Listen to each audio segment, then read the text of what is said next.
Okay.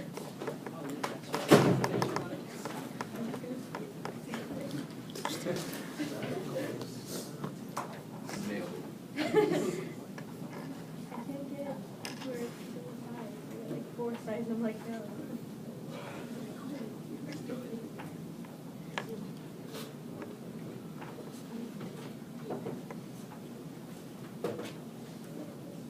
That's where we finished, right?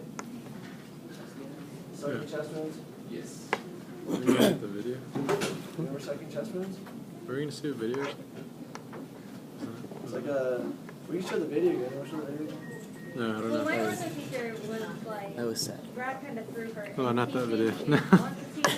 I watched it again last night. That's how my first teaching. That's how my Is it first bad that I don't class feel was. like Huh? Is it bad that I don't feel like copying? It was about as I have no well photos. thought out. Here, take this job. Had a foot trainer. Oh yeah, by the way, you're teaching biomechanics, X fitness, and make sure the sportsman. Ready, set, go. I feel bad for my first class. I didn't know what I was doing. All right. Let's move in there. Need some remediation on sucking the chest wounds. We can do that. All right. So hemothorax. What's it sound like? Like the movie. He would be blood, thorax would be your thorax. Sweet, so blood in the thorax. Bleeding in the pleural cavity, often in conjunction with pneumothorax, which means we've got air in the cavity as well. Just bandage for a penetrating chest wound and get them to a hospital. So we're looking at the end of that video clip, he's like, just release the valve, you know, every 10 to 15 minutes as the pressure builds up. And he's like, well, how long can I keep doing that? Well, as long as the bleeding isn't too bad, then a few hours. Well, that's what they're talking about. Because obviously, if we've got something puncturing through your body, then we've ruptured a couple tissues, which means there's going to be bleeding, because that's just how the body works. So, yeah. So try to manage for the pneumothorax that's going on and get them advanced medical care, because that's beyond what any of us have any intention of working with in our lives at this point. So, unless I have some trauma docs coming up in the future. Nope. Okay, just checking. All right. Commotiocordium. Think about it. Commotiocordium. This is you see this more often in lacrosse than any other sport.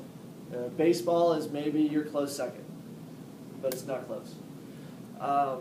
If I hit you with enough force in the chest, and it just happens to be during a depolarization of the heart, just that fraction of a second during a heartbeat, that's just the wrong time, it can stop your heart. It'll stop the electrical activity to the heart. Your heart will stop, you will fall down, and I can't get you back up. This is very, very, very resistant to defibrillation.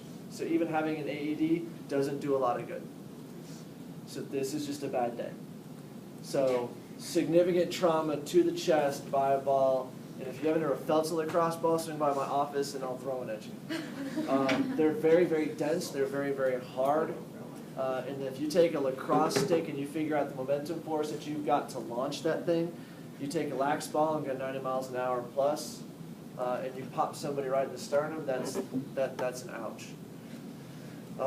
The other way to do it is a baseball pitch that can hit someone clean in the chest. That doesn't happen nearly as often because people rarely see a ball coming at them and go, yay! So, the lacrosse is a bit different. Now, lacrosse will have frequently the compression shirts that have sternal pads built into them, which can help dampen that blow. Plus, they've got their paper-thin shoulder pads that go on top. They're really not the most functioning things in the world, but having that sternal pad can assist a little bit to dampen that blow. But either way, it's just not so good. So it results in heart injury and sudden arrhythmia. It usually involves individuals 5 to 15 years old, and ventricular fibrillation is most common. So, from what I hear, VTAC can kill you, so you should have surgery. So the issue was in the So, electronic chest collapse, loss of consciousness, they're unconscious, you have impulse. Depolarization. Costochondritis. Inflammation of the cartilage in between the ribs. It'd be kind of like it's going to be a localized pain in between the ribs in one location. And just on occasion, depending upon the movement, you'll get like a little bit of a stabbing pain. It's uncomfortable. Deep breathing may be limited. Valsalva. What's Valsalva? pressure, and do you know where that, like, what that pressure is like? Valsalva is like you have to go poop. Like you're on the potty and you're like, that's Valsalva. So from here and forever forward, Valsalva maneuver, that's like, yeah, you get it, right? So that increases internal thoracic pressure, and that pressure can cause inflammation, irritation at the cartilage in the joints. So tenderness to sternal border and costal angles, you're looking up at the here and the cartilaginous joints are. And you can also have some intercostal inflammation in between the ribs because you've got the intercostal muscles, the internal, external intercostals. We didn't talk a lot about those in functional, but they're there. They help with your breathing. They'll expand your rib cage out. They help close your rib cage down. And you can have inflammation to those muscles as well, which again isn't the most comfortable thing on the planet, but it's nothing that's going to kill you. Just dealing with it is a bit of an issue.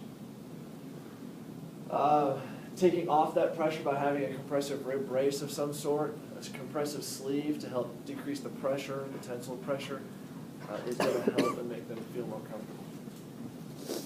Rib stress fracture. Insidious onset means we don't know how it showed up. It's just a pain that's kind of developed over time. Audible snap may be described as the rib ends. The fracture sites are kind of sliding over each other. They're going to have some guarding to where they're not going to want to move or definitely have anybody touch that side.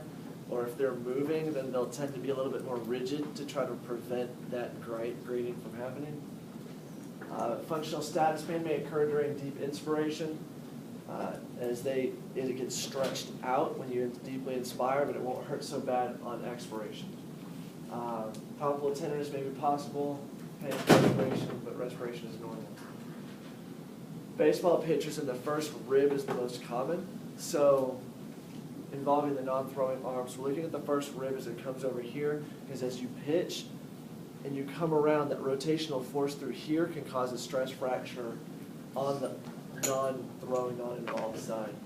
Rowers most often injure the fourth and fifth rib from serratus anterior stress. As they're constantly rowing through here, that pressure from serratus anterior pulling on that medial border of the scapula starts causing damage to the fourth and fifth ribs. The baseball, batting, and golfing have been known to injure the lower rib cage from the rotational forces as well. Especially here on this lower part, I would say that core activation is going to be a major component, because if you're rotating that much in relation to the rest of the body, then I'm going to say that your core is probably not connecting the way it should be. And so if we can stabilize the core to where your follow through is through the hips and not so much a rotation of the thoracic cage in relation to the hips, then you can stabilize and probably prevent a whole lot of this. So I'm going to say if you're seeing this, there's probably some biomechanics that need to be addressed. Rib fractures, blow to the chest pain increase with inspiration and forced exhalation. So a difference here is that you're closer. It's like halfway to finish. In stress fractures or contusions, you typically have pain on inspiration but not with deep expiration. And if you have a full-on fracture, a sudden fracture, then it typically hurts in both. Observation, respiratory muscles splinting, possible ecchymosis, possible swelling, functional status, trunk motion may be reduced and secondary to pain, and point tender. So rib compression test is basically, if you're going to do it two different ways. From the sides, push in, which is going to stress the rib cage, and if it's fractured, they'll make a big ow sound. Or you go anterior to posterior and you push in, and if it's fractured, they'll make a big ow sound. Treatment, rib belt may alleviate some pain. So again, if I go back to my pretty picture there, again, if we could put some compression on it to help hold things together, then it settles a little bit. The less movement you have in a fracture site, the more comfortable your life is probably going to be. There we go. Contact sports will require rib guard until 6 to 8 weeks. Otherwise, it takes 2 to 3 weeks to be pain-free.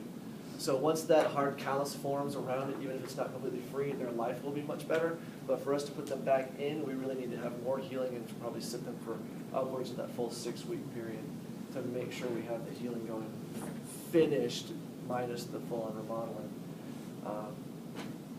Sternal fracture. Now, a rib fracture isn't There's so much holding things in place, this isn't really a medical emergency. Unless you've got one so damaged that you can obviously see that it's protruding inward, then we don't have too many issues. So you don't go, oh my God, you have a rib fracture, you're gonna die. I mean, it's a fracture, it's not okay. We need to get it dealt with and looked at, x-rayed and so forth, but we're not talking risk to life and limb. Their breathing and respiration should be fine. You've got so many intercostal muscles holding that in place, it's not a big deal. Sternal fracture, bloated sternum, cervical and thoracic spine hyperflexion. So if I come forward too terribly hard, then we're gonna have the potential of fracturing the sternum. We've got those three pieces of bone, manubrium, sternum, xiphoid process, and we've got the possibility of displacing some of those joint lines or actually breaking the bone itself.